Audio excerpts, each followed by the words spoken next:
You know, during the last few months, we've seen a lot of videos on the television and Facebook about our beautiful beach houses over on the Outer Banks, especially in some of the communities over there where the ocean is coming in and the beach houses fall down. And that's so sad.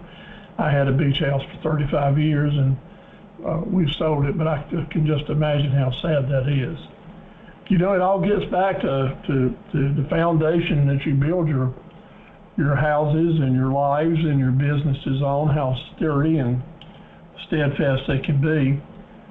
And if we want to have a business that lasts for a lot of years, for decades and decades, just know right now that it's really important on day one, the foundations that you build your business on have a lot to do, have everything to do with how long they're going to last. So that's why our topic tonight is the four cornerstones that we'll find in building a new business. First of all, let me say happy Thanksgiving week to everyone. I am so very thankful for all the blessings that have come my way and to my family, and the ability to live in America, land of freedom, to be able that we all can meet like this without any restrictions and share information with each other and try to help each other along. And the Academy of Entrepreneurs and Associates is, I founded that a number of years ago, basically just to build friendships and relationships among the folks that attend my webinars and seminars for mutual helpfulness. So happy Thanksgiving to everyone, to you and your families. I hope God blesses you with a great week and a very little stress and a lot of love. So thank you so much. I'm happy to share with you now. You all know that I do believe in the power of prayer. I know that a lot of you have been praying for my wife Norma and for me during times that she's been sick. And today we went to Chapel Hill and found out that the biopsies of the from her surgeries a few weeks ago, the biopsy test came in today and they were all cancer-free. So thank you all and praise God for giving us another chance to go forward without cancer. So we got a lot of healing to do and several surgeries in front of us, but at least we don't have that worry. We've got a hope for a full recovery and getting on with our lives without the cancer fear that we've had for so long now. So thank you for your prayers, and if that's going on in your life, I hope you'll have good results as well. I'm Steve Carver. I'm in Dunn, North Carolina. This is my presentation number 1222 after 19 years. So thank you for letting me join you on your journey of entrepreneurship, and thank you for being with me tonight. Right up front, let me tell you, I'm not a lawyer and I'm not an accountant.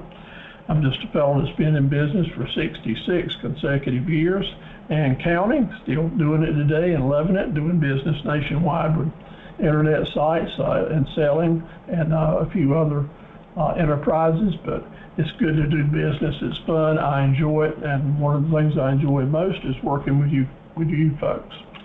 Tonight we are so honored by being sponsored by the Small Business Center at Bladen Community College over in Bladen County, North Carolina, located at the main campus in Dublin and the offices in Elizabethtown.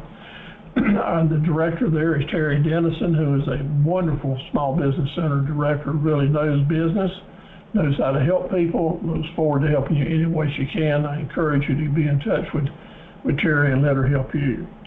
If you're not in the Bladen County region but would like to be in touch with a small business center near you, and there is one near you at every community college, and they're not there for the college students, they're there for entrepreneurs like yourself, no matter where you are or what stage you are in your business. The Small Business Center and the staff there are there to help you and serve you, no charge, confidential, very professional. It's just like having extra employees working for you that aren't going to charge you a penny. So I encourage you to take advantage of all that they offer for you. 4 cornerstones to build our business: leadership, budgeting, adaptability, and customer first. This is my opinion. others may have other opinions, but I know these cornerstones are going to help you make it for a long time, so we'll be talking about them as we go forward. Study guides that have been emailed to you, or the ones that I will email to you tomorrow, along with the video recording link, is the talking points of the night's lessons, and these are especially good. So if you're not really doing a lot of printing out and reading these study guides that I sent to you, I can understand. But I do want you to pay attention to this one, because this is a good outline. It's one to make notes on, and it's one that you can print this out, and when you have time to read and get your pencil out as you're drinking your coffee, make notes on, hey, I can do this, or I can do that. Maybe it'll help you take the best advantage of this. The other ones are, of course, very important as well, and I hope you'll spend some time with them. Next week, just to give you an idea, and we will be, this class will not be on Monday night next week. It'll be on Thursday night, as they have been. We made an exception, of course, for Thanksgiving week.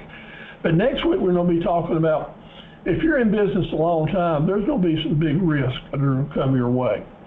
And I think it's important for me, having experienced these and sharing with you some ways to prepare, some ways to know what these risks may be, and ways that you can minimize the harm they may do to you, and actually turn some risk into some positive factors. So look forward to next week. I think we'll have a great show.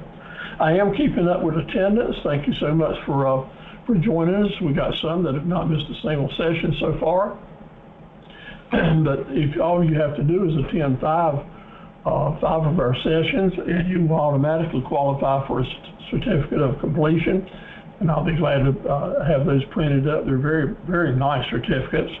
And if you do more, if you do participate in the homework assignments, show that you have a genuine interest in taking the information we're sharing and putting it into work now, then you'll qualify for a membership possibly into the academy and a graduation certificate, and then the ability to advance your standings in the academy as you attend and complete more lessons as we go along. So thank you very much.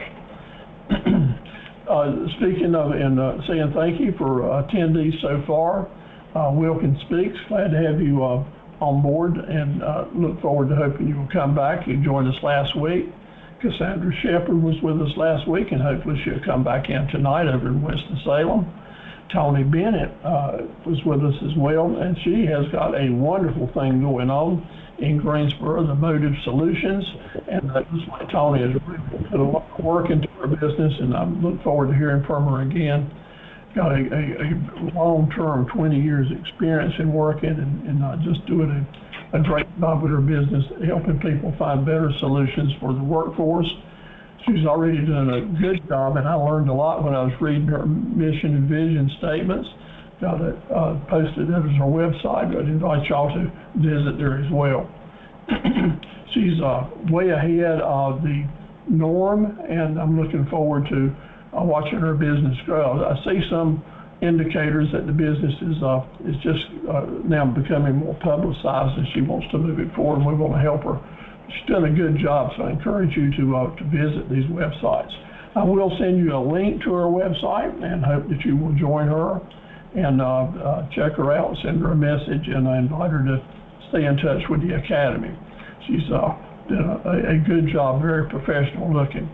But here's a topic that we talked about 2 weeks ago, and that is no matter how good your website is, no matter how good your Facebook presentations are, if you're not learning how to get traffic to come to them, then it's not going to make you any money, and it's not going to make your business grow, and certainly not going to help you stay in business a long time.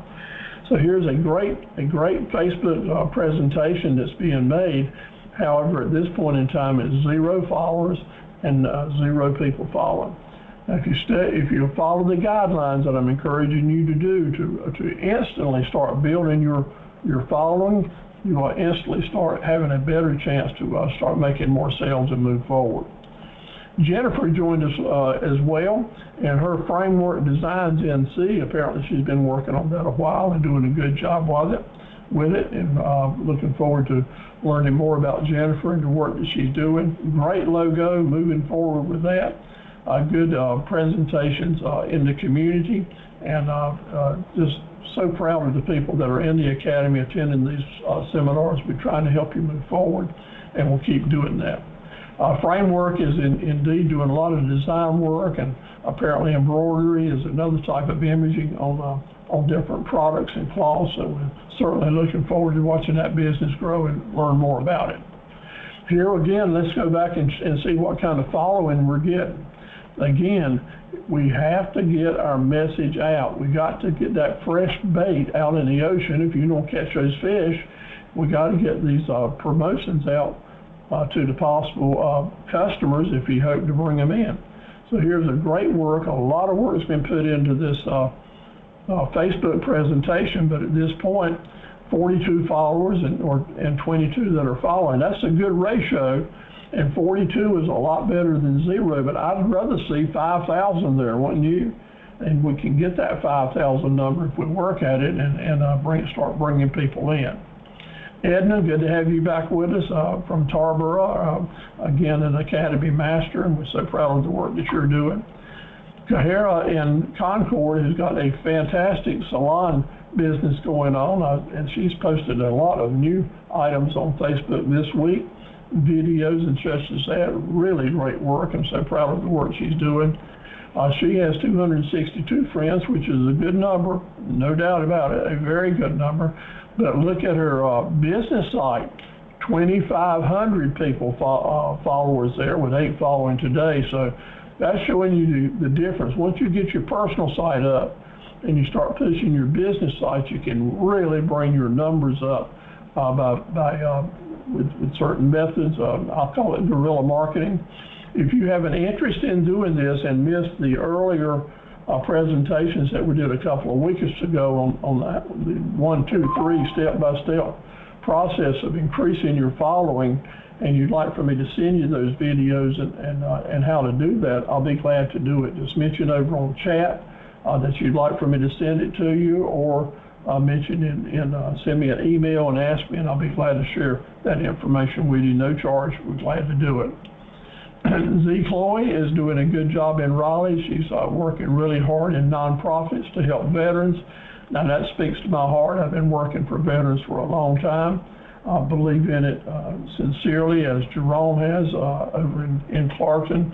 So thank you, Z, for what you're doing. We'll be looking forward to watching you. Look here, Z's got 3,400 followers, and that's pretty darn amazing, and I'm really proud of her. Looking forward to see if she's got some tips that she can share with us on how to boost her following that will add to the ones I've already done. So this is proof that it can be done, and I want each and every one of you to know that it can make the difference in whether or not your business does well now, and especially does good in the long term, on the long haul, because these followers that you get on your Facebook pages and probably other social media as well, I focus on Facebook, stay with you a long time, and year after year, keep promoting your business with other people. Johnson Sheffield over in Warsaw joined us, and he is doing a great job with his real estate business and mainly his CPA with business. Very proud of the image that he's doing, and I'm watching him closely. I look forward to meeting Johnson. He got a great image here, big smile, a lot of personality, and that's one thing that we have to keep doing, is making sure that people know that we have got the personality. Again, I'll remind you, and I'm not stepping on toes here, I'm just trying to encourage folks to know how important it is to maximize your ability to get lots of followers and interest in your internet presentation. Johnson has put a lot of time and apparently money into building his internet presence, but right now we got 254 followers, a good ratio with following. That's really good. It's a lot better than 0, but it's a long way from 5,000, and that's what I want us to shoot for in the Academy. I'd like for every Academy member, every Academy associate to get up into the thousands in your following, because I know that will mean it's going to bring you a lot of business. Alicia joined us a time, and she's a freelance meteorologist in the Charlotte area. Hopefully she's doing well, and we'll hear back from her soon. Monsina in Durham, thank you so much for all that you've been sharing and the good work that you're doing.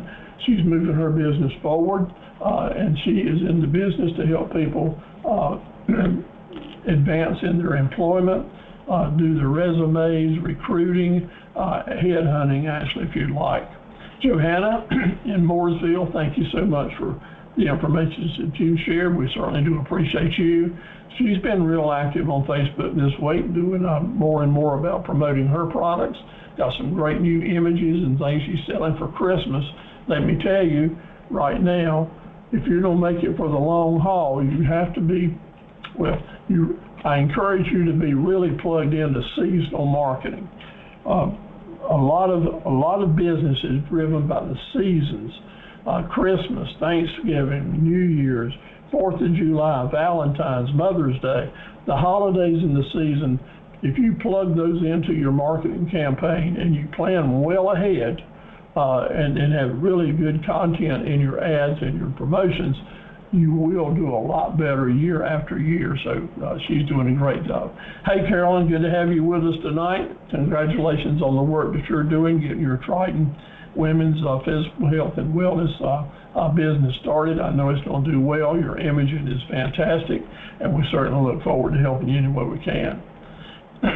Marquetta in Mint Hill has been thinking about what she wants to do, thinking about how she's going to move forward, so we're looking forward to working with her. Ed Romero in the Goldsboro area with his construction company has been very loyal. Nikki is, I think, back with us tonight. Hey, Nikki, good to have you with us. Thank you for all that you're doing, and I appreciate your post at Facebook. It makes me hungry every time you come forward with it. Sonia, #1 roofing contractor in Charlotte, North Carolina. Yahoo! Let's move forward, keep it coming. I'm looking forward to that information you've been promising me. So thank you, Sonia. I hope you've had a really good weekend and moving forward. Great Thanksgiving as well. And there's Becca. Let's give her a big hand. She's working really hard on a lot of different aspects of her business, but we want to give her a great big salute and congratulations on getting her first client this week. And that's a big deal. That's like that first dollar bill that you see framed up in a lot of businesses, and we're all smiling for you and pulling for you, Becca, and hope everything moves forward as well. She has come forward with lots of new promotions. I think this was a good example of telling her story. I think this was on LinkedIn, and so she keeps putting that information out there. Fresh bait, catch fish. Keep fresh bait in the water. Keep the promotions coming. It will certainly help you in your business. So thank you moving forward. Hey, Sherry, thank you for your work with your book that you're writing. I appreciate the opportunity to proofread it and help you proof it. Looking forward to you telling me, hey, let's tell the news and share this date that people can actually see what that book is and start ordering it for it. Kelly Gay, try 'em over in the mountains, maybe some snow country over there I hear coming in a few days. So Kelly, good to have you with us and appreciate the work that you're doing as a real estate agent and also keeping the mountains nice and crisp and fresh and environmentally safe with your soil and water conservation work that you do so well over there. Thank you so very much. Good, appreciate it. Sarita, the master of all masters in our academy in design work, virtual assistants, doing such a great work, and she's with us tonight as well. Hey, Sarita, good to have you, and thank you for all that you're doing. And the mayor of Clarkton, North Carolina, that would be the Honorable Jerome Myers, is with us. Indeed, a great Christian gentleman, a veteran for many, many years, retired veteran, and postal service also, and worker with the Baptist men in his community. Jerome does a lot. He's thinking about revamping his nonprofit to even do more work to help the community. We certainly do appreciate you. Hope Satcher is in the mountains as well, and Murphy. Hope is such a wonderful lady. She's a registered nurse, so she works every day in the healing industry and also starting her own private business. Life Elevated Wellness does a wonderful job with webinars, seminars, different types of camps, retreats. So I've sent you links to her Facebook pages. Please visit over there. Part of the handouts and study guides that I send to you are the links to your classmates' different businesses. I'd like to encourage all of you to take those links, spend a few minutes, visit your classmates' pages. I don't encourage them to visit yours, send a message. Get used to doing this. Visiting other pages and asking people to become your friends and members is where you will start exploding the number of followers that you have. Take advantage of this. I'm glad to share it. And if you've got your link on Facebook, that tells me that you want other people to find you and like you and learn more about your business. So go for it. Utilize this. And it's a challenge to you. Let me know how you're coming along with it. Let me ask you guys over on the chat board, if you don't mind, go to chat. Just any of you that have sent messages and started the process of visiting these other pages, give me a yes over here in chat. I'd like to see that. And if you haven't registered in chat with your name and your email address and your city, I'd really appreciate you signing in there. Let me have your, making sure I've got your correct email addresses and names and the towns that you're in. Appreciate it very much. Okay, here we go. Don't forget, attend 5 classes or more, you get your certificate. We look forward to doing that for you. Each week, we've been focusing on businesses that have been in business a long time so that we can encourage each other to recognize the ones in your community and then carry your thought process to the next level. If you want to be in business for decades, it's worthy of you to be savvy enough to investigate businesses that have been in business a long time in your area and find out why. What are they doing different? How can you emulate what they're doing so that you see what works in your area and maybe copy some of their good ideas? First week, we talked about Old Nathan's famous hot dogs. Second week, we talked about the Bright Leaf famous hot dogs. So I got on hot dogs a couple of weeks. Last week, we talked about our local Greasy Spoon, our fabulous breakfast restaurant here in Dunn, Stacy's Country Kitchen. And tonight, we're going to talk about a much smaller business even, because small businesses can be exactly what you're looking for, maybe exactly what you want. Businesses don't have to be huge to be successful and build a legend of their own. So we're going to talk about the car wash. Does anybody recognize this sign by chance? Anybody recognize this sign and already knows where it is without me telling you where it is? Give me a yes over in the chat board if you do, because I got a feeling at least two or three folks may know exactly where this car wash is that we're talking about. So the path to a long-lasting business is long. Sometimes it's a real bumpy road. Sometimes it's not fun. It's always challenging and sometimes can be exhilarating. I mean, just put you on top of the world. But I want to tell you that to make it for those decades after decades, the businesses that do that, they're set apart because it don't happen often. It doesn't. Matter of fact, most businesses just last for maybe 8 or 10 years on the average. New startup businesses in today's world are lasting a little longer than they did a few years ago. From 3 years now, we're up to 5 or 6. But I want you guys to know that if you start now, putting in place, planting the seeds that'll grow your business into sustainability for a lot of years, tonight's a good time to just focus on that issue. What is your next challenge? These webinars are designed to help you, and the directors have given me the leadway to be very flexible with the way that I put content into these lessons. So if you have a particular issue that you want us to pay some attention to, maybe your next step or something that's been bugging you, if you'll let me know, type it in chat or send me an email that you'd like for me to spend some time on this topic or that topic, or send you particular information on something, we want to do that. And I will do that. I make that commitment to you. Your 100% satisfaction with the way we try to serve you is my goal. And I intend to honor that and work for you any way I can. So whatever you're facing, Let me know if it needs to be strictly confidential. That's just fine. If I can share it with the Small Business Center director, I will, to get the information that you need. But let me know. You're not in this by yourself. And lots of times, just the association that all of y'all have in the academy, ability to share information and ask questions and find solutions. That's the networking part of what we do, and I want to encourage you to do that among yourself right here online. I see some of you are talking back and forth. I encourage that. I want you to enjoy doing that. What are you doing with AI? Artificial intelligence is big now. I mean, it's wide open, full bores ahead, so we're going to be talking about it every week. We're also going to have some customer service comments. Trying to put some C's down for customer service interest. In hospitality, same thing.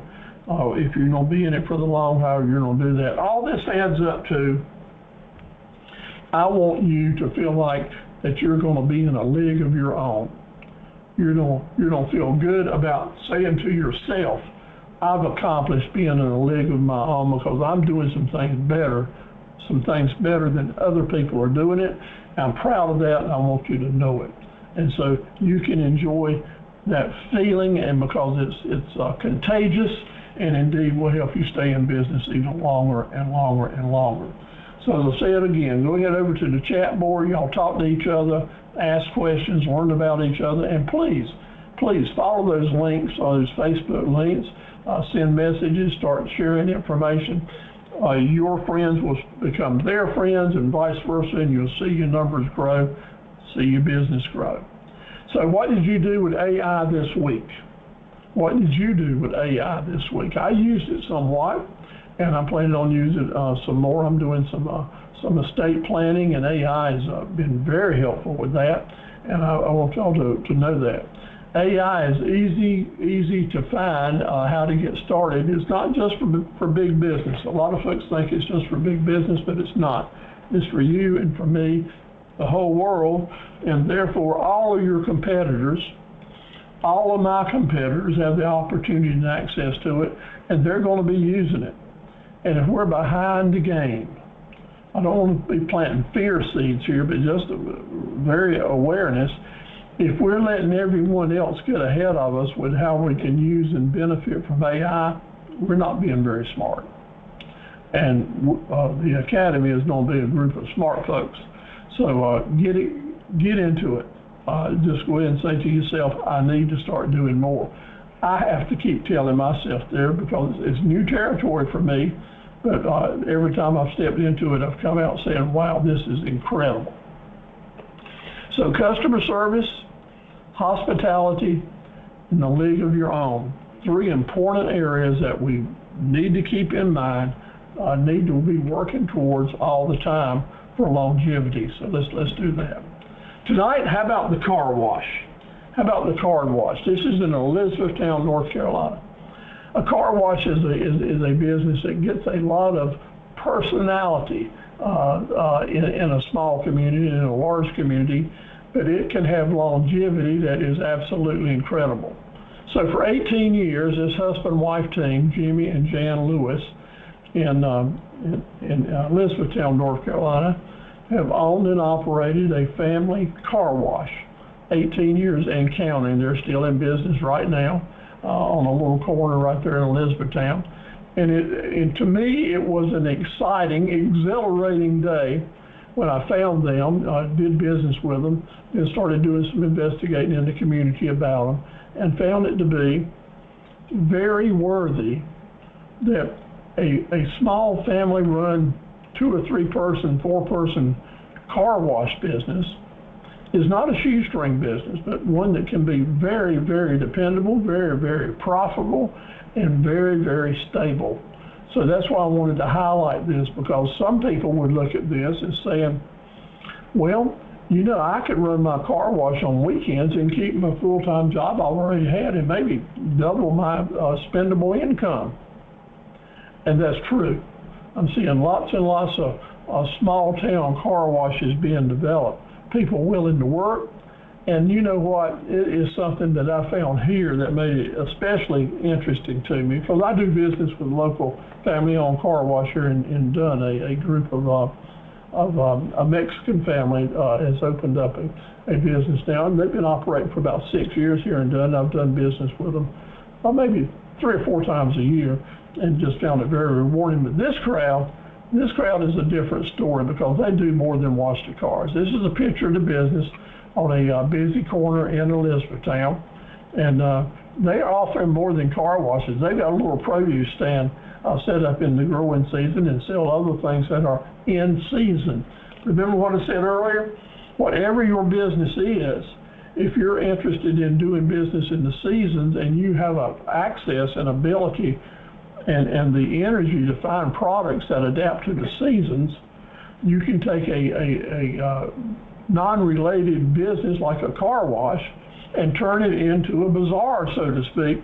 If people are used to coming to see you on Fridays and Saturdays or during the week, and you've got other products to sell while they're waiting, fresh bait in the water. So use that as an idea. It may give you sustainability that you need. This is another picture of them. This is on a July day, looking from across the street. It's on MLK Drive there in Elizabethtown. Good location, which I think is going to be a key for anyone. $35, get your car washed and waxed. That's a pretty good deal in today's world, and they advertise it with small street signs outside. And indeed, that $35 gets you a good bargain. They really get the work done. But also, while you're there, you can think about buying tomatoes, peaches, corn, cucumbers, squash, strawberries, and blueberries on the particular day I was there. And during the winter, I got a feeling they're going to have things that are related to the winter items. And I would even carry it the next step forward. As I was them, I'd consider Christmas trees and ornaments and things like that you might bring in. Yard art for the holidays. I could see this business even doing 10 times what they're doing if they wanted to carry it that far. But Jimmy and Jan are great folks. If you're there, you're going to get an earful of anything you want to talk about. Great conversationalists, big smiles make it work. Now here's something interesting. Here's a car wash business that works Monday through Friday. They're not open on Saturdays and Sundays. Isn't that interesting? But they got all the business they want. They're happy with their Monday through Friday business, and their clientele know this and go for it. If they wanted to enlarge their business, increase cash flow, they could indeed do it. But they hire some labor help on it, and they say it to me, these words: we're happy Monday to Friday. Our employees like it. We can depend on them. We all got other things we want to do on weekends, so we do it. So a small business has the ability to kind of set your time and your limits on what you want to do. And I have to mention this. A lot of folks in this entrepreneur world think that it's all about great big operations, lots and lots of employees. I want to tell you, sometimes that small family business is the one that you live a lot longer and make some good money. It just depends on what your goals are and where you want to go with it. Here's the way that they represent their produce at the place. Fairly low cost. That's a $700 shed. You don't need a $100,000 building to get the job done. Lots of things. But the longevity in this business, Jimmy and Jan, some people around Elizabethtown, he has a long-term nickname of Fish because his family started a fish market. His dad did a number of lots of years ago, bought fish up from Wilmington every day and sold them in a number of markets. But their personalities are just extraordinary, no doubt about it. They love people, they love to talk to you, they'll tell you some stories and give you lots and lots of history. And everyone that I saw coming up to that car wash, the two Fridays that I have been there, had good words to say and good conversations. You could just tell there was a long-term, long-haul relationship where they loved their customers and the customers loved them, no doubt. So customer service, hospitality, location, signage, diversified products.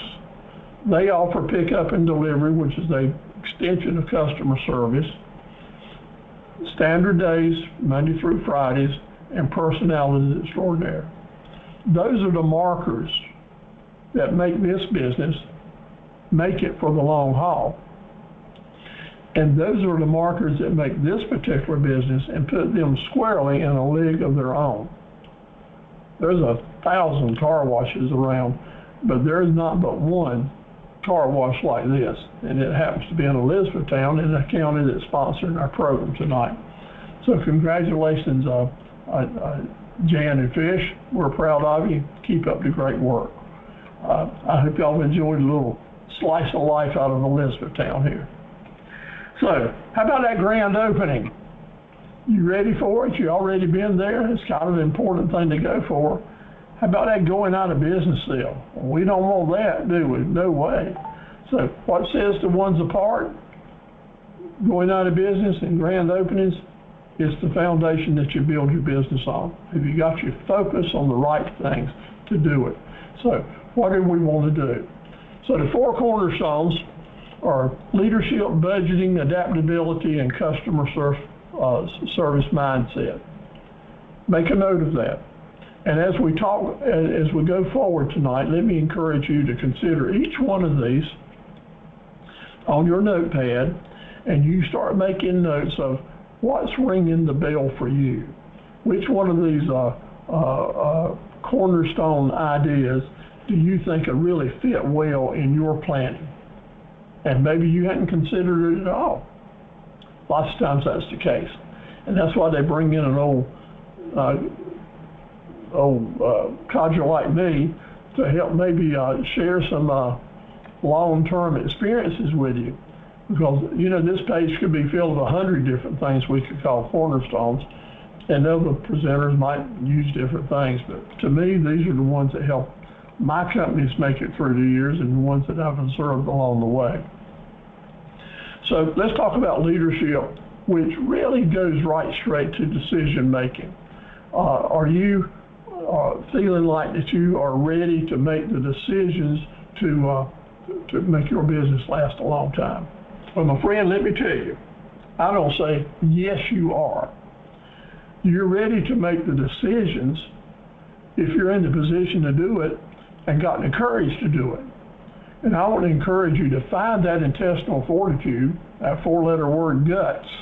I want you to find the guts to start making good decisions and do it with leadership. And you can do it. All of us can do it as we go.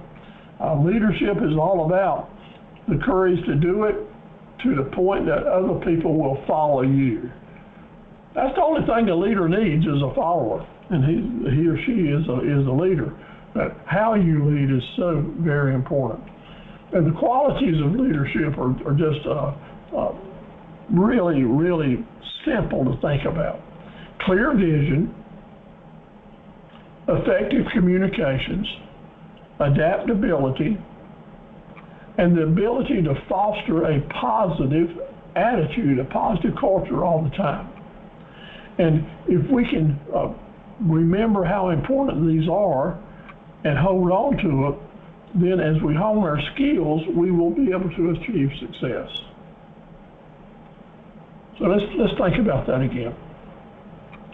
Clear vision. How do you get clear vision? Well, you kind of just take the blinders off and you learn how to focus on the things, watch the trees sometime instead of the forest, but then also be aware of what's happening in the forest, be clear about it. Learn how to talk straightforward communications, things that people can understand what you're saying. Don't talk out of both sides of your mouth. Don't try to mince words. And clear, effective communication is, of course, talking, but more importantly is listening. Hush sometime and just listen to what other people are saying to you.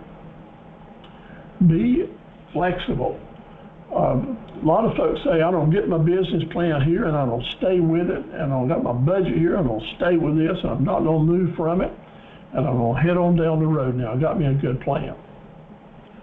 And that's like going down the interstate at 80 miles an hour, holding your hands tight on the steering wheel and not being willing to turn and adjust. It won't work. You'll end up in a wreck or in the ditch, hitting a bridge or something. We're always having to adjust and pass and move and speed up and slow down. That's adaptability. being flexible. And a good leader knows that. And you're going to be a good leader because you know this now.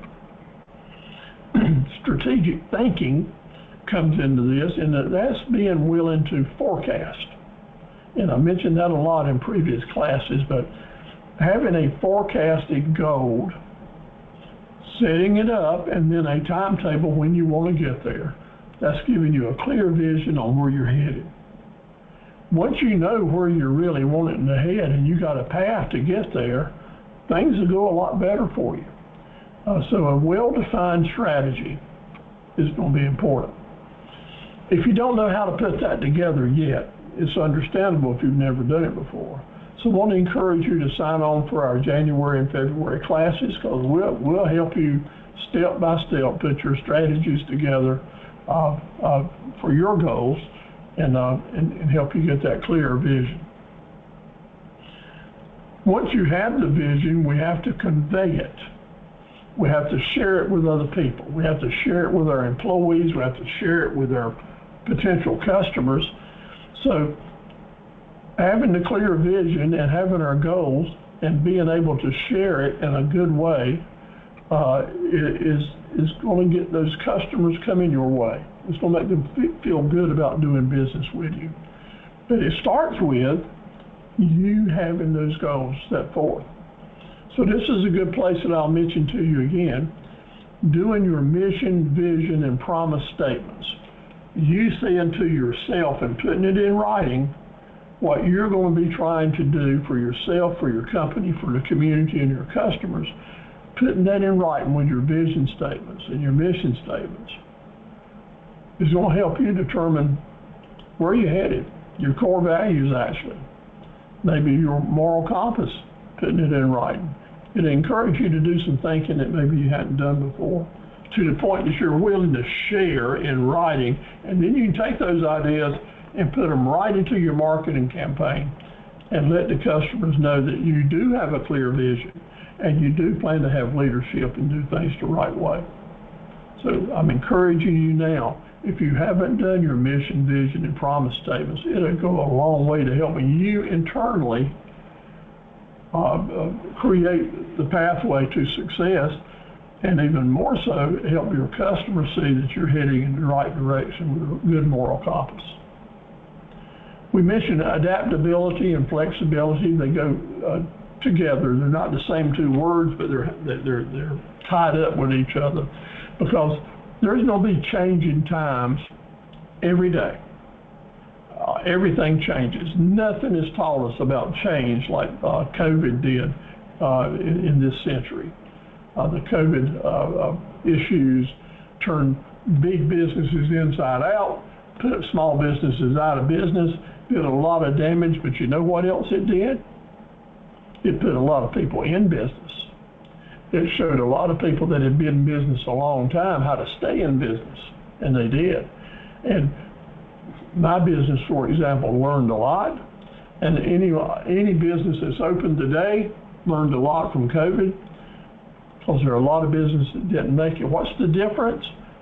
Adaptability and flexibility.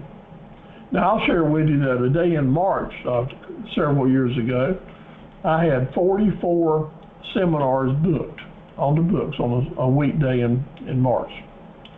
And the next day, I had 0, and that was my business. I had those books, paying jobs, events to go to, seminars to present. But all of a sudden, when COVID came along, seminars were a no-no. Classrooms were shut down, and the community colleges said, no, we're not ready for this. We are going to start doing webinars, which is just a few of those were going on. Well, I can tell you that within 6 weeks later, I had all those 44 rebooked as webinars, and I'd never done a webinar in my life or knew even how to start. But adaptability and flexibility and willing to learn and get started and learn as you go, you can make it happen. Now, me at my age and skill levels with internet and PowerPoints and things like that, was low. But took those skills, asked for some help, did most of it myself, and my directors gave me a chance to see if we could make it happen, and so far we're moving right along. And we're up now to 2,200 and some presentations. So you can do this as well. You can do PowerPoints, you can do webinars, you can do marketing, you can do videos, which is going to be a big thing. So if you haven't moved into that, get in the mindset that yes, I'm a leader. I'm going to be forward. I'm going to have a league of my own, and I can do these videos. Old Steve-O's here right now telling you, I'll be glad to help you get started with it. And one of the best places to get started is right on this same platform we're working on tonight, where you can make your own videos and look at them, keep going, and delete them, keep going, look at your own videos before you ever share them with other people, and then take the video file from this freeconferencecall.com platform, just copy and paste it over to YouTube and put a YouTube together. I do it after every session. It takes me an hour or two to do it on my own, and pretty good stuff though for a beginner. And I encourage you to take advantage of these opportunities. If you want to know more about how it is, let me know. But so my first suggestion to you is go ahead and become a member of freeconferencecall.com. Guess how much that costs you? Not one penny. If you want to do a subscription and make a little contribution to them every month, $3, $5, $10, something like that a month, they'll be glad to have it. But I'm telling you, it's a great place to build your skill levels and learn a lot about this kind of stuff. Be flexible. Do what it takes to stay in the game. Adaptability, yeah, it's like spinning plates. Remember, you don't, the old Ed Sullivan show, he would always have someone in there seeing how many plates they could spin at one time. I don't know how they ended up doing it, but this one guy could spin 18 or 20 plates, keep them spinning on his fingers and on his head, on his nose, whatever, and pretty good talent. Not a lot different than what we have to do in small business. There's a lot of different things. Multiple purposing is what it's called now. Next topic about leadership and moving forward, empathy and understanding. If we need to open up our hearts and our ears to really try to understand what's motivating other people, what are the aspirations of our customers, our potential employees, if we have that mindset as the owner and leader of our company, it'll show itself right away. You can't hide it. You can't hide it. People will know if you care. They don't care how much you know, but they do care about how much you care. That's going to motivate them, and especially when you're delegating and empowering other people, having a caring spirit, willing to say, yes, I'm the owner of the company, but I want to work with you. I want to contribute to your goals and dreams, and I want you to help me get to mine. So we empower each other. Having that feeling and willing to share with other people will go a long, long way with folks feeling good about helping you reach your dreams and goals. Empathy and understanding. Now, you're an adult and you're out here in the real world. How many people right now can you think of that consistently offer to help you, have empathy for your needs and goals and shortcomings maybe, and willing to help you any way they can? I'll dare say that if you can name more than 5 people, you're a blessed person. And I know you're a blessed person anyway if you know 1 or 2. Now, turn that around. And if you're one of the people that someone else would name when asked that question, you're something special. You'll be in a league of your own. No matter how large a business you're into, no matter how wide your net is being cast, if you've got the reputation and people know that you really care, not to the point that you're being naive or foolish, or gullible, but yeah, you're savvy, you're wise, you're smart. Maybe you're still learning a lot, but you know, being smart is knowing that you've got a lot to learn. So work towards that, and you'll start seeing within a week feedback, things coming back to you that are indicating you're being appreciated where maybe you hadn't been appreciated before. That's what I want you to be after. And you'll be well on the path of being too successful and being in a league of your own. If you want people to emulate you, then you got to lead by example. Show those qualities. Be willing to take a stand. Be willing to know when you're right.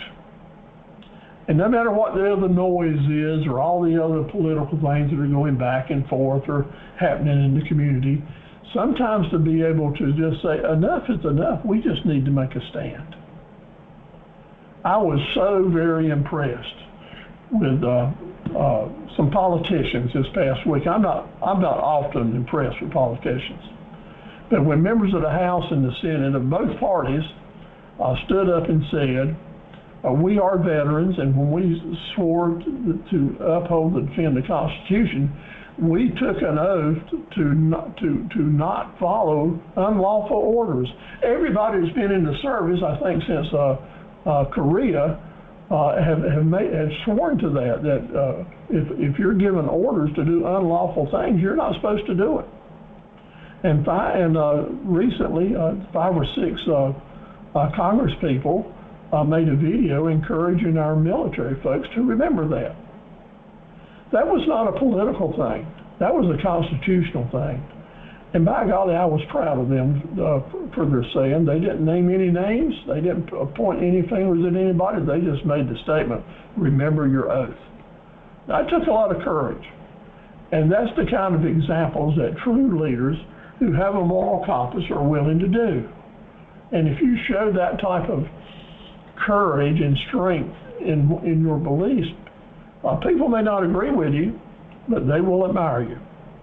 And indeed, it is a strong indicator that you're building your life on the right type of foundation blocks. And that's very true in business as well. Treating people right. Folks that do that are not going to screw other people, not going to take advantage of other people. Folks that do that have a moral compass and will run a business that is true to their community, to their customers, and to their employees. Motivation and inspiration, it's all tied together. If the leader will know how to motivate, and one of the ways you motivate best is through example, listening, empathy, and all the things that we've been talking about. And when the community sees you doing that, and your employees tell the community what a great leader you are and a great lady that you are, a gentleman, the word gets out. And then, in good times, and especially in bad times, when people have to start making a choice of, I can't go to everyone I'd like to, but I don't choose some businesses I don't keep doing business with for the long haul, they keep doing business with the folks that treat people right and are dependable to treat people right time after time. On a very positive note, happy times attract folks. Folks like to see that smile. Folks like to feel like, I feel good when I'm here. I feel at home when I'm here, and they make me feel comfortable, and I'm going to maintain a positive spirit even when I'm feeling bad and things aren't going well. That's what we have to do as business owners and faces in the community. We have to put on a smiling face sometimes when maybe we really don't feel like smiling, but it's the right thing to do. And sometimes we have to just hide our frown and give a little grin. And maybe sometimes we have to look at someone and say, oh, God bless you, you're doing so well, no doubt about it. You're such a kind soul. Sometimes we have to plant some positive seeds in such a way that it lasts. I do that every day. Sometimes people will say things and it kind of crosses me wrong, but indeed I know that maybe that's just the way they're feeling. I need to put my feelings kind of aside and not try to win a battle or a war here, but just be positive, roll with the flow, keep in mind that this is for the long term, let's make it work. Yeah, there are times to listen and think about it and take your stand at the appropriate time, no doubt. But mainly, smiling, being positive, sending a message to folks that I feel good about being with you. Let's smile together. Let's shake hands. Let's try to make the best of this and find common ground. Common ground, worthy. So, next we need to be willing to invest. As your business moves forward and you start hiring people, when you start needing employees, remember this. You want a lot of performance, don't cheap out. You want people to give you their all, then don't try to take advantage of them. And when I'm saying don't try to take advantage of them, I'm not saying that you're a bad person by trying to hire them at the lowest possible wage. But you're not a real smart person if you expect someone to work for you and not be able to have enough food to buy food for their family. Indeed, you're better off not to bring that employee in if you can't pay them a wage that makes them feel good about working for you. And sometimes that means we don't need to hire someone. We need to bring in a contractor, or we need to bring in a virtual helper. Find a way to get the job done, find a way to delegate things without feeling like you've got to hire an employee and add on a lot of extra expense to your company. Now, I know that several of you right now are thinking about how to help your business grow. Maybe nonprofits, you're trying to help other people, but you can't pay them $15 to $17 an hour or $25 an hour. It just isn't in the plan. But indeed, we have to figure out how to bring them on as contractors or 1099 employees to help them earn the income that they do and feel good about working with you. But I'll tell you right now, those type employees are always going to be looking for a greener pasture. And that's okay. If your job is to help them right now when they're in the most need, at least get something to help them have some personal esteem and start earning some money, show them how to do that and help them do it. And then encourage them to build their skill levels to the point they can move on up the ladder. Don't try to hold them back. Encourage them to move forward. Now, I lived that life with employees for 16 or 17 years with a grass mowing company that I owned. I could not afford, the business wouldn't stand high-priced day labor. But I hired a lot of people at the going rate at that particular time, whatever it was.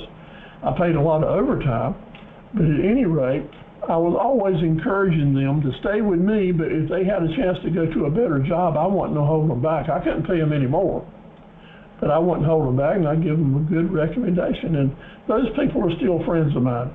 They still got their better jobs. They're still feeding their families. Some of them have already retired.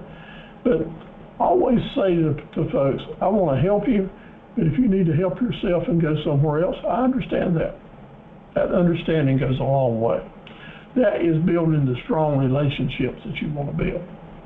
So as you go through a lifetime of employees and people you've worked with, they, even after y'all part ways, they go out into their communities with their families, at family reunions, at Thanksgiving, at football games, at basketball games. And when somebody says, well, what are you doing now? I say, well, I used to work with Edna. I've moved on to another job now. I say, well, what'd you think about working with her? Oh, she was great. She did everything she could to help me, and when it was time for me to leave, she was very supportive. That is building the long-term reputation in a community that keeps you in business. Always help people try to improve themselves, and then they will indeed go out and spread the good news about you. Investing in yourself first. Build your leadership skills. All of us every one of us, me included, probably at the top of the list, need to keep building our skill levels so that we can be more effective in the work that we're doing. I really, really want to give good information to you. I really want to give you good tips that make a difference. And to do that, I need to try to stay on top of the game as best I can. There's a lot going on, and the whole world is evolving around AI, even though as popular as it is. So I tend to focus back on the fundamentals, the customer service, the hospitality, the moral compass type issues, and staying with the fundamental budgeting and such as that. I know how important those are, and I'll keep trying to share those with you, let other instructors take the breaking news, so to speak. Because in the long term, it's always going to come back to those 4 fundamental building blocks that we're talking about tonight. So how can you move forward? The easiest and the best way to build your skills. Learning and reading, of course. Seeking feedback. Really zeroing in on finding good mentors and coaches. Folks with various opinions and strategies, and then you figure out which ones you like, which ones you want to emulate, and always coming back to networking. Now, when it comes to networking, I need to bring in a personal point, that sometimes we need to cut bait. Sometimes we need to make changes. And indeed, maybe we're listening to some people that are negative influences. Maybe we're putting a lot of time and effort into trying to help someone that's not really doing a good job for you or trying to give you the best advice to help you move forward. There's a lot of folks who are going to hold you back. They may love you, they may care a lot about you, but you always need to weigh the value of a person giving you free advice, and I put myself at the top of that list. If you need to cut me, do it. But if you're working and you're conscious of the fact that there's a lot of risk out here, and one of the risks that we'll take is opening ourselves up to folks that have got bad influences, and sometimes we need to wean them right out. Okay. Not going to spend a lot of time on that, just planting some seeds there. You know who I'm talking about. So let's talk about this in large letters.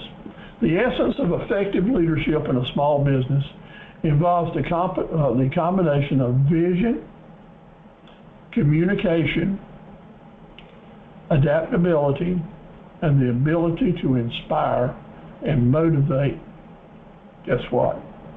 Others to achieve their goals.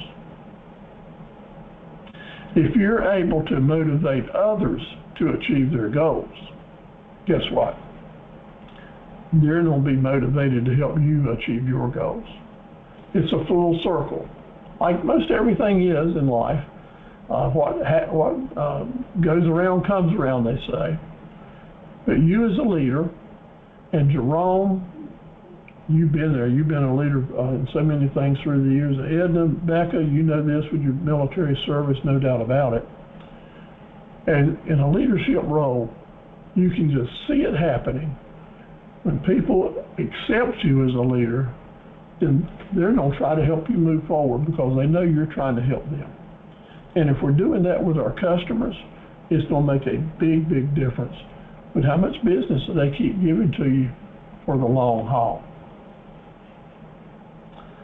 Okay, let's go to another topic, financial stability and budgeting. For the business to make it decades and decades and decades, you're going to have some times when things are really tough, when cash flow is non-existent and you're having to borrow and scrape for every penny you can find somewhere else to keep your business alive, and it gets scary. It gets to the point that I can't go to sleep at night worrying about if I don't stay in business another day or two. If you stay in business long enough, you're going to have those times. So let me just tell you that right now.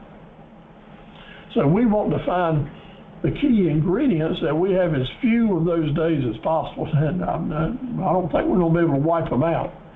But one of the best ways to get started is to learn how to budget. is to set budgeting goals, forecasting income, and here we come into this seasonal talk again. If we're forecasting 5-6 months a year ahead and how much business we think we'll do at different times of the year, you can start putting together some forecasts and projections on how much money you're going to have coming in. And when you have that start and you move right over to the expense side, you're going to be able to see if your expenses are going to be greater than your income. That's simple, that's 8th grade stuff, right? So what are we going to do about that? First of all, we're going to have to take it serious and get a pencil and a paper and actually do some budgeting. Now in January, we'll have a class in the second week on budgeting and business planning, where we sit down how to do business models, income models, and expense models, and get into a real simple way of doing your forecasting. If you want me to go ahead and send you advanced information on that, I'll be glad to. All you got to do is ask for it. Just ask for more information on budgeting 101. So what are the key ingredients to making that work? The creation of the budget, as we just said. Then think about where you want to go. How much growth do you want? And then try to put together a plan that helps you get together with, I need to make so much money doing this thing, I want to make so much money doing this thing, to end up with what that total is. Afterwards, how much is it going to cost to get you there? Do that estimating. Or what are you going to have to spend to reach those goals? And then always know we're going to need an emergency fund in case we have that that curveball that comes at us out of left field. Now these are broad range subjects, and it's all guesswork at this point in time. I know that. But after a year or two, 3 or 4 years, it's going to become more defined and easy to do the forecasting and easier to know what changes you have to make. But right now you're probably not there. So just take this for what it stands. We don't have to do a lot of guesswork. After we get our businesses up and running for the long haul, in an advanced situation as we're talking about in this class, this will not be as difficult to you at all. And you'll be able to do a lot better planning based on what your personal needs and time frame can let you do. So we need to review your projections, make the adjustments, do a financial statement analysis on where you are, think about the cash flow weekly, monthly, quarterly, and annually. Do a thinking process on how much money will I have coming in at these different times of the year, and what am I going to end up with? And as you're doing this, turn the page and then just consider, well, am I in debt now, and how much debt am I going to get into, and what am I going to have to do about debt? Well, I'll tell you what you don't have to do about debt. You don't have to make payments. You're going to have to make the payments that you promised to make. And you can't let the credit cards get ahead of you to the point that the interest is eating you alive, that the interest is eating up all your profits. But credit lines and credit cards are really important to you as you're first getting started, because you need that in case of emergencies. But you also need a reserve fund and plan to have it.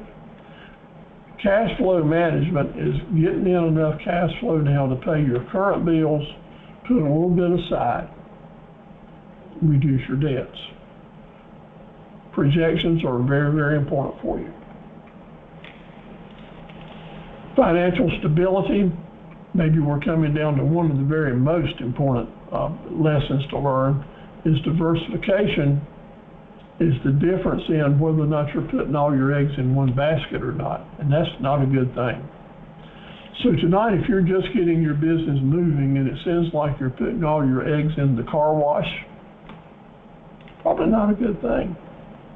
But if I don't take advantage of the business I have coming to my car wash, and also sell some produce and some yard art and some Christmas trees and other items, bring in some crafts people to sell this and that, put up a pop tent or two. then that diversification can make the difference in whether I make $600 a day or $1,200 a day. And making that $1,200 a day maybe didn't raise my expenses hardly at all, but gave me the advantage of an ability to make a lot more income. The key word there with diversification, and make a note of this on your notes, every time we talk about diversification, I like to say upsells.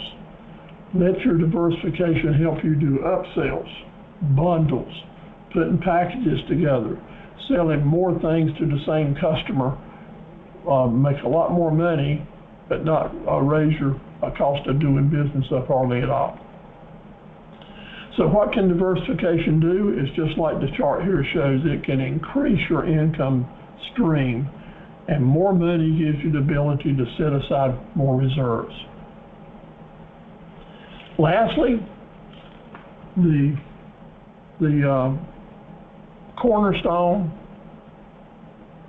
after all those solid rocks that we've just talked about, the first three are pretty solid, pretty tangible stuff. But now we're going to move into the intangible area. But it's got to be here. It's got to be real and alive. It's got to be something you believe in, and that is knowing that things are going to change.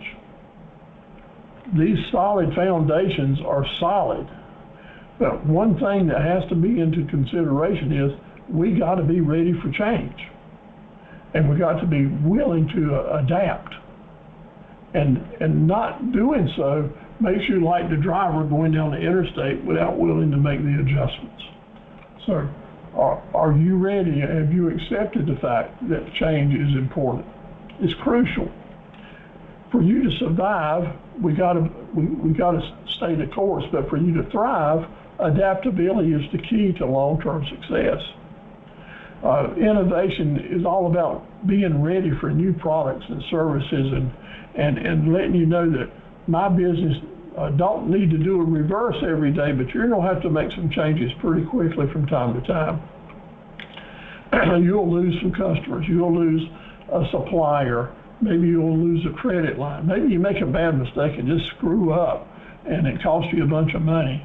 If you do enough stuff, you're going to make some mistakes, no doubt about it. But knowing that, this is happening to other people too. It's just not you. You're not going to be the only small business person that has some bad luck and bad times. All of us will. But the difference in you being able to make it for the long haul is that you were adapting as you went.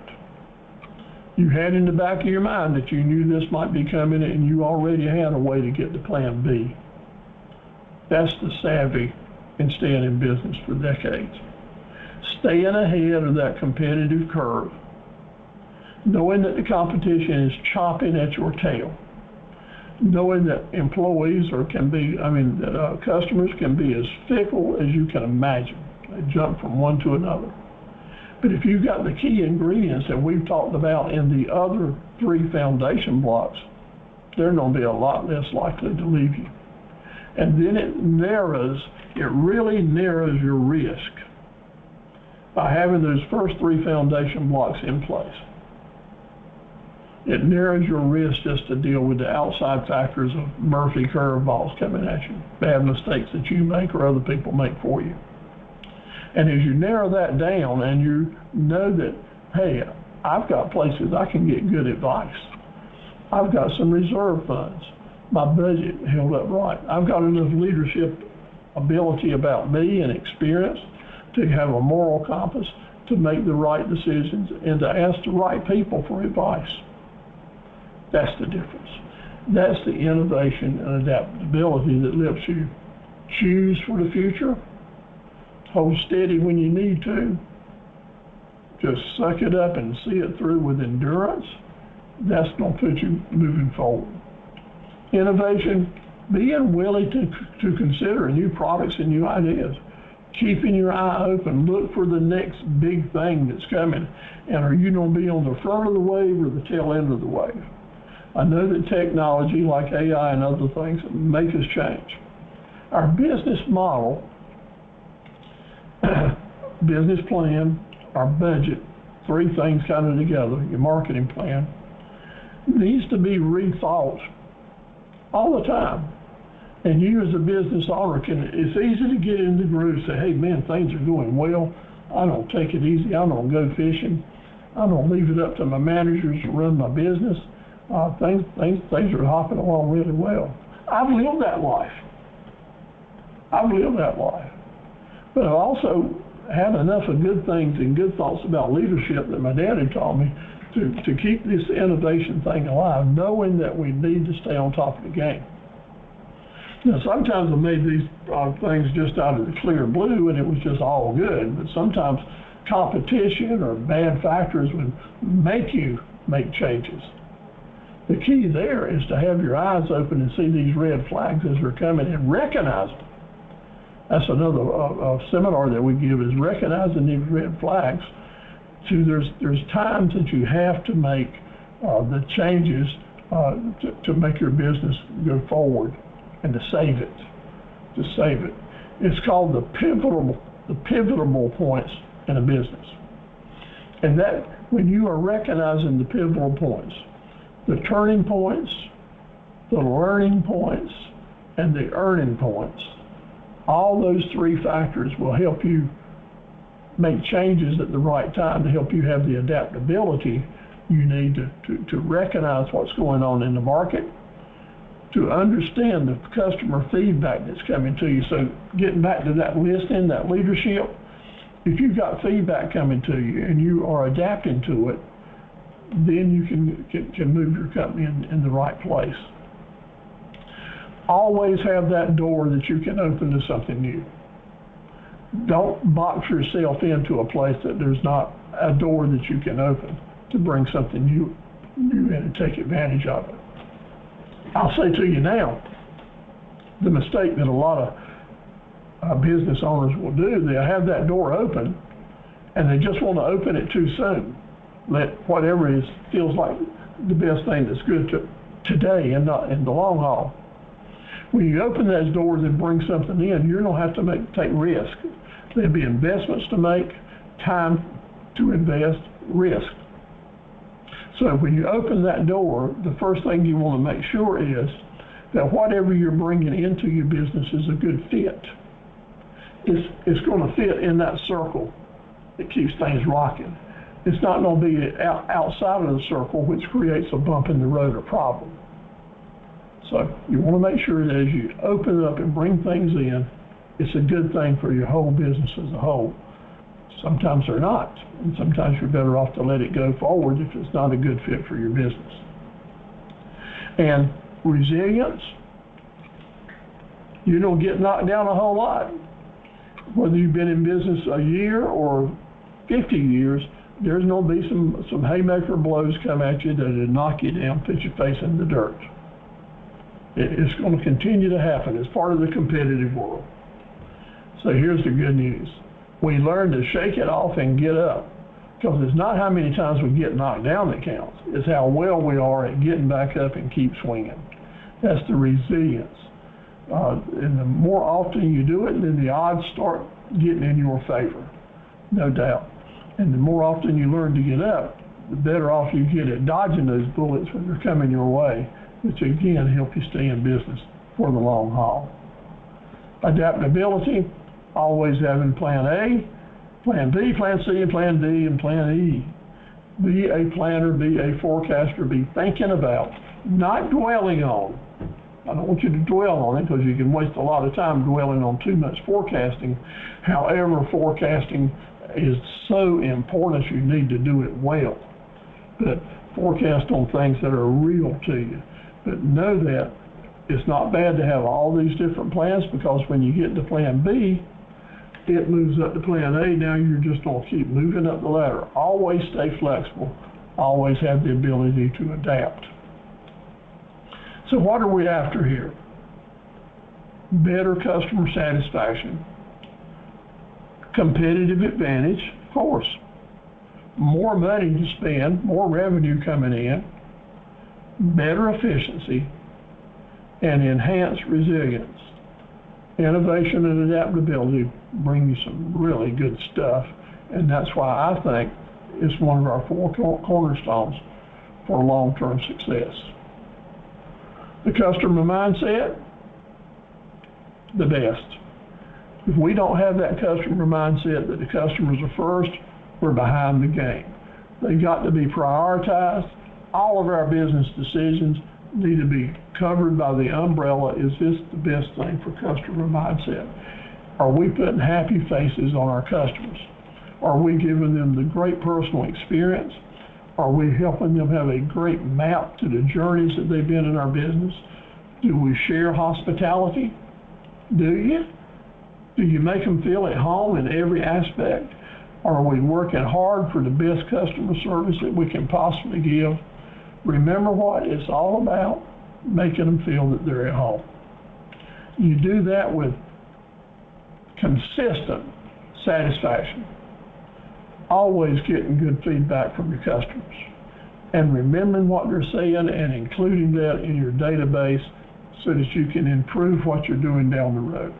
When you do it, customer retention becomes a real thing and a priority. And we have to keep our strategies open to do that, stay communicating with them. And then as we make daily decisions, one of the 4 important things here is working within our mission, vision statements and our moral compass, is making those decisions that will help the customer have better insights about what we need from them and what they need from us. Are we offering the things that they need, and are we offering the things that they want? That's important for us to end up with those raving fans. The raving fans are the missing piece of every puzzle for long-term success, and we're going to keep them in there. So then again, I ask you now, when you're writing your mission, vision, and promise statements, customer first mindset will come through. Make sure the customer that reads your mission, vision, and promise statements understand that you have a customer first mindset, because that immediately is like the appetizer at the salad bar. It'll just keep them coming back for more and more and more. It'll help you be here for the long haul. These are fundamental strategies. I hope I've explained them from my heart enough that you know that I feel they're real, and that maybe you found something here that you think is worth holding on to. Next week, we'll continue the conversation talking about big risk and how to keep these big risks from putting us out of business. That'd be a fun statement too. So, happy Thanksgiving. From me and my family, from all the other Academy members, I guess 5,000 to 6,000 of us, to each and every one of you, it's been a pleasure working with you tonight. I want to say to you that I appreciate your prayers for me and my wife. They came through today with a no cancer report for my wife, and we were really worried about that. So looking forward to a happier Thanksgiving because of that good news, and we know the power of prayer had a lot to do with it. So God bless you and your families. I hope you have a great holiday. All of you have a candle to burn nice and bright. Remember that Jesus Christ will help you if you let him. Don't think you need to carry this load by yourself. If you ask for help from him or wherever you find inspiration, I encourage you to do it. Charge your battery. Charge your battery and come back strong, because we have to get up and start again often. So I'd appreciate it if you have not signed in on the chat board, if you would sign in over there and make sure I've got your name and your email address so I can send you a copy of the video recording tonight, which you're welcome to use any way you can. Take screenshots, make notes, and also the study guides we'll be sending to you. I'll be giving this same presentation tomorrow night. If you'd like to rejoin us, you'd certainly be welcome to do that. And I'll look forward to seeing you again tomorrow night if you'd like. Otherwise, we'll be back on next Tuesday and Thursday nights after the holidays. So how about some comments? Any reflections or questions? I'd love to hear from you.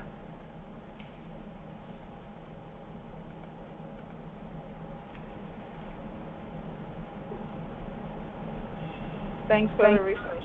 This was good. No matter how long you've been in this, I feel like, it's always good just to, have everything reiterated. Well, thank you. I appreciate that, and I hope I've given you something to think about, and we'll move forward and do things better than we did last week. Absolutely. Thank you so much, Steve. Yes, ma'am. Hey, Victoria, we're glad to have you with us tonight.